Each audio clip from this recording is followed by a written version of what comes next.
Hi, thanks for being with me today. Hope you're keeping well. Sometimes in life we hold on to beliefs that really prevent us from growing spiritually, don't we? Ideas and beliefs that hold us back in our walk with God. And if we want to grow spiritually, if we want to deepen our relationship with Jesus and with our Father in heaven, then we need to let go of these beliefs that stunt our growth. And today I just want to have a conversation with you really about 5 of these beliefs that I think we could all benefit from letting go of in order to grow with God. And the first is this: I am not enough. How many times have I thought about myself and my relationship with God over the years and just thought, I'm not good enough. I'm not worthy. I'm not holy enough. I'm not disciplined enough in my walk with God, and that I let him down time and time again. And the more we say this to ourselves, the more we come to believe, actually, that we're just not enough. Who we are is not enough. We focus on our weaknesses. We focus on our sin. And there's an inner critic, isn't there, within each one of us that will kind of tell us, that voice inside our head, well, you're not good enough for God. You're not working hard enough at your spirituality. And also, we kind of pick up that criticism from childhood as well. Some of us perhaps have had parents who've been very, very critical and sort of brought us down. I know that's a very common issue for some people. And also, society as well. In society, we might be in a job, or we might have a social circle of friends or whatever, people who are bringing us down. And so we are tempted then to seek validation, probably in the wrong way. But do you know what the truth is? The truth is you are enough.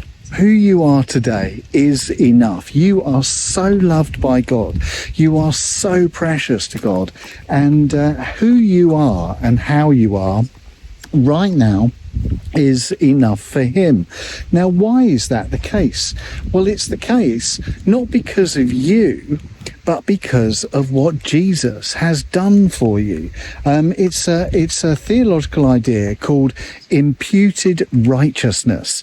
And the idea that we hold as Christians is that the righteousness of Christ has been transferred to us through what he did for us on the cross. In Romans chapter 3, verse 22, Paul says, this righteousness is given through faith in Jesus Christ to all who believe. And so what happens is that when God views you, when God looks at you, he sees you through the righteousness of Jesus. So God doesn't look at you and see your sins and your weaknesses and all your failings. God looks at you and he sees a beautiful child, an extraordinary human being who is so loved and so lovable. So we can't earn God's love. There's nothing you or I can do to earn God's love. But the good news is we don't need to earn God's love because he loves us for who we are. And he looks at you through the righteousness of Christ and sees this beautiful, wonderful human being. So you are enough. This is one of those ideas that you need to let go of and realize that God sees you through the righteousness of Christ, and he sees you as beautiful. You are enough. So let go of that belief if you want to grow spiritually. The second belief that often we hold on to that prevents us from growing spiritually is this: I need to be happy if I'm a Christian. I don't know about you, but my experience very often of church is that people are always looking happy, aren't they?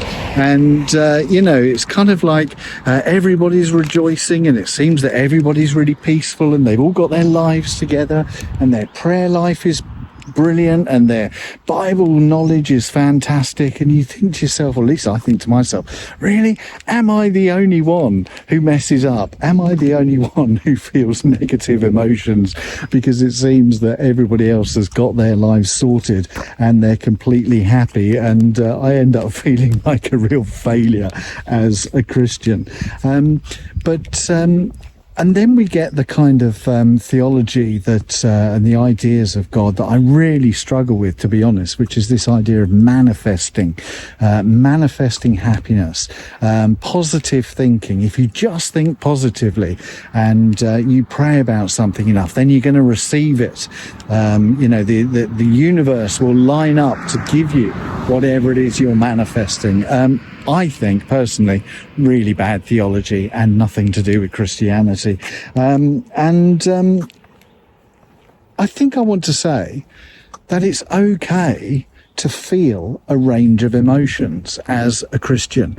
It's okay to feel sad. It's okay to feel depressed. It's okay to doubt. It's okay not to be happy all the time. And we don't need to be sucked into this notion that if you're a Christian, you must always be feeling happy. And I think the Psalms give us real permission for this. If you read the Psalms, every human emotion is expressed in the Psalms. Happiness, joy and peace, but also, depression and sadness and fear and anger, and all sorts of emotions are expressed. And of course, these were the prayers of the people of Israel. So the Psalms kind of give us permission to feel how it is we feel, and it's okay with God. One of my favourite Psalms in this regard is Psalm 137. You'd probably know it, by the rivers of Babylon there we sat down. It was written when the people of Israel had been carted off into exile in Babylon, and they were far away from home, and they were extremely angry about this, and they were angry at the Babylonians for having taken them captive and carted them off.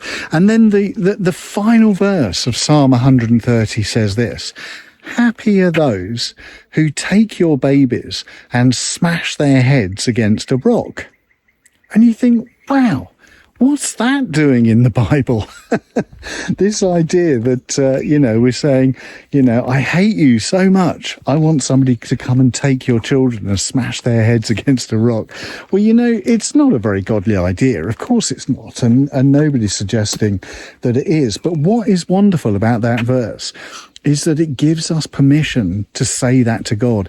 If you are feeling really angry, you can scream at God. If you are feeling depressed, you can rant at God. You can tell him exactly how you feel, and it's okay.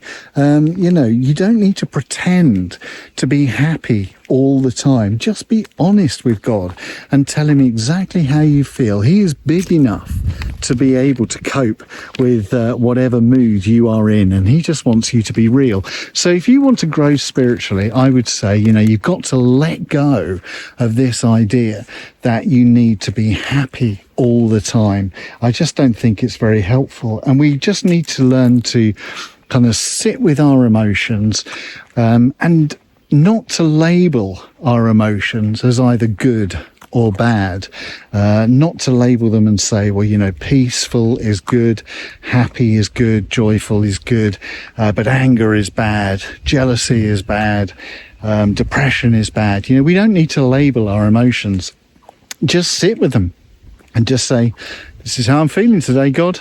I'm just being open and honest with you, Lord. This is where I'm at today.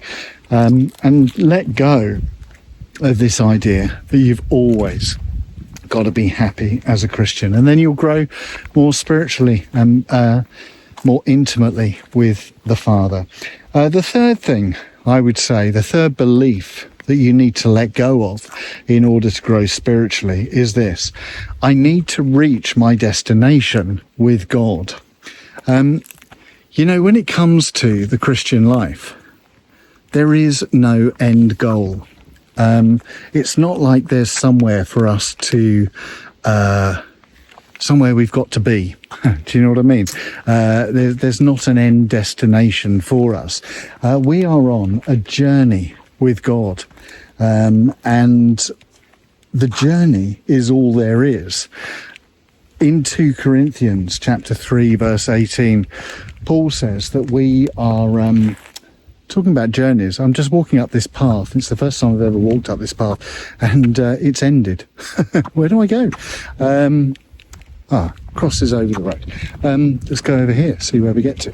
2 Corinthians 3:18. Paul says we are being transformed from glory into glory, and the idea there is that we are on a constant journey into glory. That's never ending, and actually it doesn't even end in heaven. When we get to heaven, we will still be journeying closer and closer into God, more and more into glory. If ever we arrived in that, in a kind of complete and total knowledge and experience of God, even in heaven, well, we would be God, wouldn't we?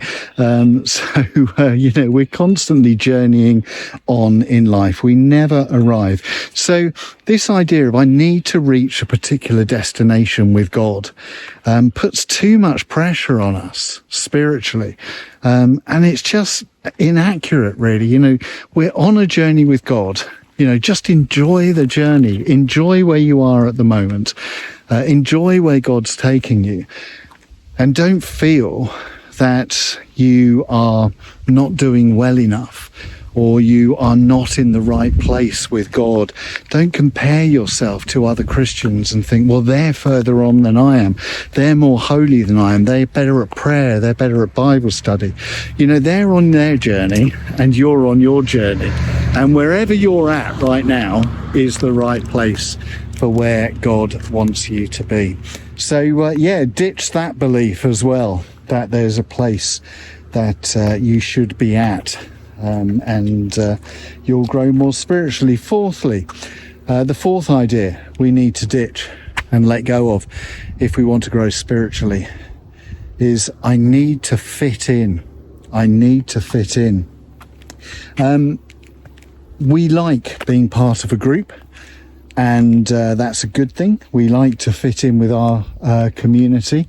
Sorry, I'm getting a bit breathless. It's 33 degrees today. And this path has now taken me up a slope. Anyway, yes, we like to fit into a community, and of course that's right and proper because it's part of human DNA to be part of a herd, isn't it? That's where we get comfort from, and that's about survival as well. If you were cast out of a local community, then you would be cast out really into death. So it's part of our DNA to fit in with a local community, but fitting in to a local community, fitting into a group of people, doesn't mean that you have to somehow sell out who you are as a human being. You are completely unique. God has fearfully and wonderfully made you. There's only one of you in the world, and that's enough because, God's made you to be how you are. And you mustn't hide your uniqueness. You mustn't feel like you've got to somehow, hide your light under a bushel in order to fit in. Be you, be authentically you, and shine as a light in the world for God through your authenticity, through who God has made you to be. In Isaiah chapter 64 verse 8, we read, we are the clay, you are the potter, we are all the work of your hand. God has made you in a beautiful and fearful way, and you need to tap into your authenticity in order to be effective for God. Now that can be quite a scary thing because we might think that who we are is not good enough. I know that if any of you are following me on my YouTube channel, a few months ago, I made a complete shift in how I did and how I do videos. I used to do kind of quite high production videos in a studio, lots of B-roll and music and all sorts. And I've just taken now to doing these walk and talk videos. But it took me months and months to pluck up the courage to do this, because I kind of thought, well, look, you know, it's just me. I'm not very good looking. I'm not very charismatic. You know, who wants to spend time with me? So, you know, it can be quite a scary thing to just embrace your authenticity and your uniqueness. I understand that. But if we want to grow spiritually, then I think that's something we need to do and let go of the idea that we always need to fit in. And then fifthly, and finally, I would say the idea that you need to let go of to grow spiritually is this: I need to fix myself to be happy. Happiness is not about getting fixed.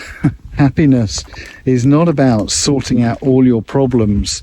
It's not kind of like, well, when I sort this issue out in my life, I'll be happy with God. Or if I sort that issue out in my life, then I will know true peace and happiness. Happiness with God and happiness with ourselves is not about getting fixed.